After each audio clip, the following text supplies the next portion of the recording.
Hello and welcome to eChinese Learning Pod, your go-to podcast for learning Chinese and exploring Chinese culture. To protect speakers' privacy and enhance audio quality, some or all voices in this episode are created with AI assistance.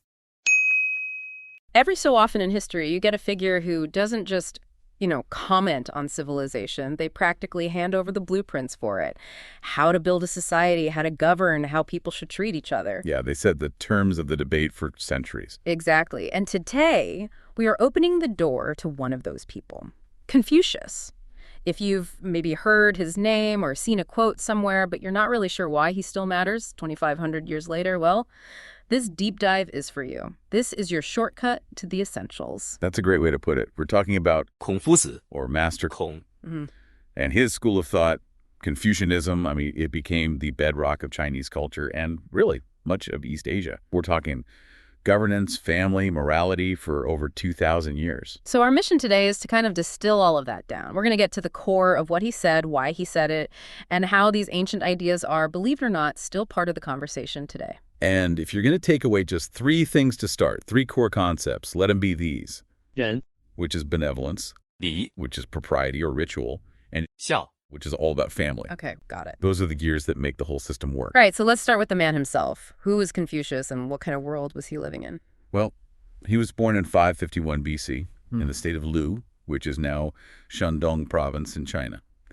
And importantly, he wasn't born into some kind of royal family. So not a prince. Not at all. Son of a soldier, faced poverty. And that experience, it seems to have really shaped his focus on creating social order. He knew what disorder felt like. And the time period itself was disorderly, right? Oh, incredibly so. It was the end of what's called the spring and autumn period. And you have to understand, this was not a unified China. It was a patchwork of small, warring states. Constant conflict. Constant. The old feudal system was just collapsing, and the result was pure social chaos. People were, I think it's fair to say, desperate for some kind of stability. So he's not just sitting around thinking up interesting ideas. He's actually trying to come up with a practical solution for a society that is literally tearing itself apart. Precisely. And this chaos actually led to this incredible explosion of ideas. They call it the 100 schools of thought.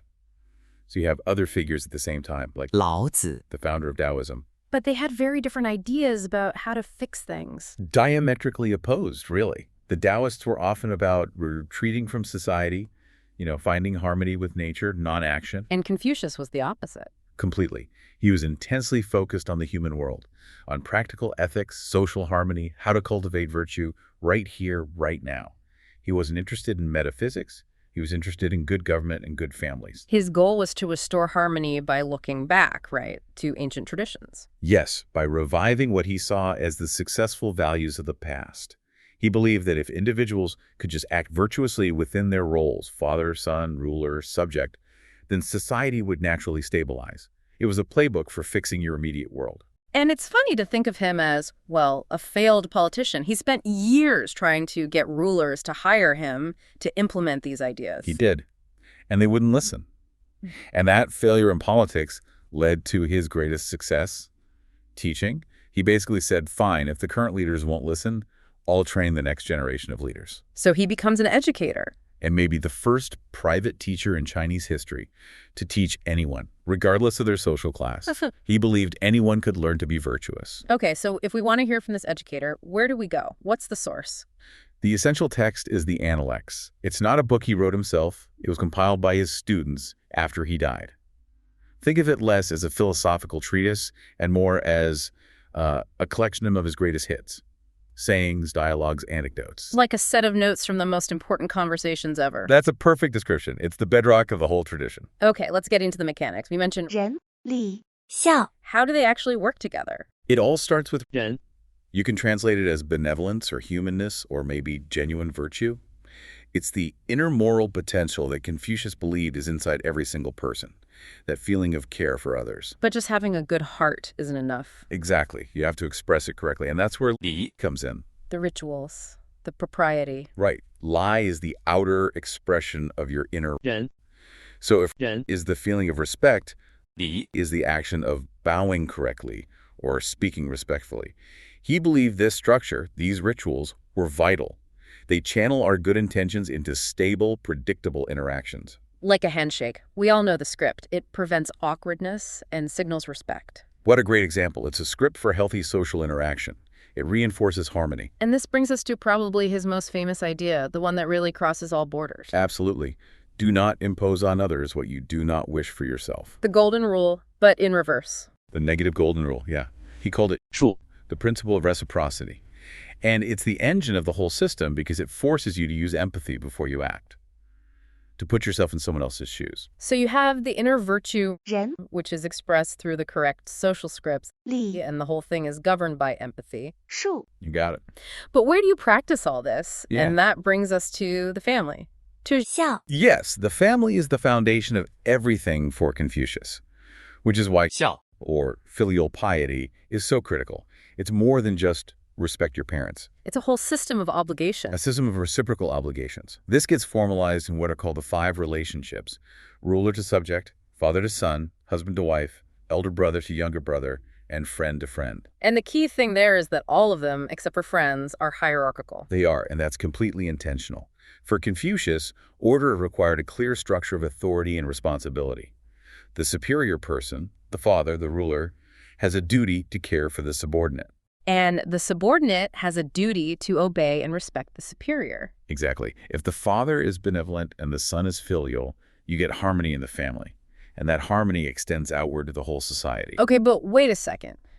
If the system relies on the person at the top being good, what happens if they're not? If the ruler is a tyrant, does the subject still have to be loyal? That is an excellent question, and it's been the source of debate for centuries. Confucius is very clear that the person in power must lead by moral example. Yeah. A corrupt ruler loses the mandate of heaven. But his philosophy doesn't really promote, outright rebellion. So what does it promote? Moral critique, self-correction. The goal for everyone, especially a leader, is to become a jūnzǐ, the superior man, the jūnzǐ, someone born noble. They achieve that nobility through constant moral self-improvement. They act with仁 and follow. 礼 The opposite is the petty man who only cares about himself, about profit. So for Confucius, the whole point of education was to turn petty men into superior men so they could serve society. That's the entire project. It's a system where personal morality leads directly to public order. Okay, let's pivot from the theory to the impact, because this is huge. When did Confucianism go from being one philosophy among many to being like the official operating system of an empire? That aha moment happened centuries after his death. It's during the Han Dynasty, after 206 BC. They formally adopted Confucianism as the state ideology. And that decision just fundamentally shaped the rest of Chinese history. So instead of ruling by force, they tried to rule through virtue and ritual. And bureaucracy, all guided by Confucian ideas. On the ground, this changed everything. It influenced laws, social customs, but maybe most importantly, it shaped the civil service examinations. The exams to get a government job. Exactly. For nearly 2,000 years, these exams were the main way to become a government official. And what was on the test? The Confucian classics, the Analects. You had to prove you understood the moral obligations of a jūnzǐ to get a position of power. It created this meritocratic system. Imperfect, sure, but it provided incredible stability to the empire for centuries. That is just astonishing. But of course, nothing lasts that long without facing some serious criticism. Of course. By the 20th century, as China was struggling to modernize, many saw Confucianism as a roadblock. Too rigid, too hierarchical, too backward-looking. And that came to a head during the Cultural Revolution. It did, from 1966 to 1976. That was a political movement that aimed to destroy the four olds. Old ideas, culture, customs, habits. And Confucius became the #1 symbol of everything they wanted to get rid of. So he was officially denounced. Severely. He was seen as anti-revolutionary, a symbol of a feudal past. But the ideas clearly didn't just vanish. What's the situation today? Is he still relevant? There's been a really significant revival, both inside China, as the country looks for a kind of moral compass, and internationally. The most visible sign of that are the Confucius Institutes. Right. There are hundreds of those all over the world at universities. Hundreds. And they're fascinating because they're essentially tools of cultural diplomacy. They teach Chinese language and culture, but the underlying framework is often Confucian. Which brings up the big debate. Are these ancient hierarchical ideas still useful? That's the question. Critics will say that emphasizing tradition and filial piety can clash with modern values like individual rights or democracy. But the supporters say that the core principles, moral integrity, social responsibility, are timeless. They do, and they often point to the concept of harmony and diversity. This idea, hey, that you can achieve a harmonious whole through structured, respectful interaction without demanding that everyone be the same. You hear that referenced a lot in discussions about international cooperation. It's that same core idea again. If every part fulfills its function benevolently, the whole thing works. And this isn't just an abstract debate. There are huge cultural preservation efforts, especially in his hometown. There are annual ceremonies, museums. It's very much a living tradition. So to just quickly recap this for you, we have Confucius, a practical teacher from a time of chaos. His philosophy, recorded in the Analects, is all about achieving social order through inner virtue, 仁 expressed through outer ritual, 礼 all anchored in the family. 孝 This system went from a school of thought to the basis of the Chinese state, and today, his ideas are still being debated and used all over the globe. It's an undeniable legacy, but it leaves us with a really complex challenge. His system used hierarchy and tradition to create stability in a chaotic world. So the question for us now is, how do we reconcile that with our own modern needs for individual autonomy and democratic structures?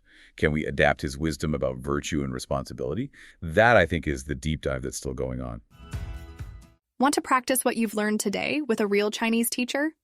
You can get a free one-on-one trial lesson at eChineseLearning.com. That's it for today's episode of eChinese Learning Pod. Thanks for tuning in.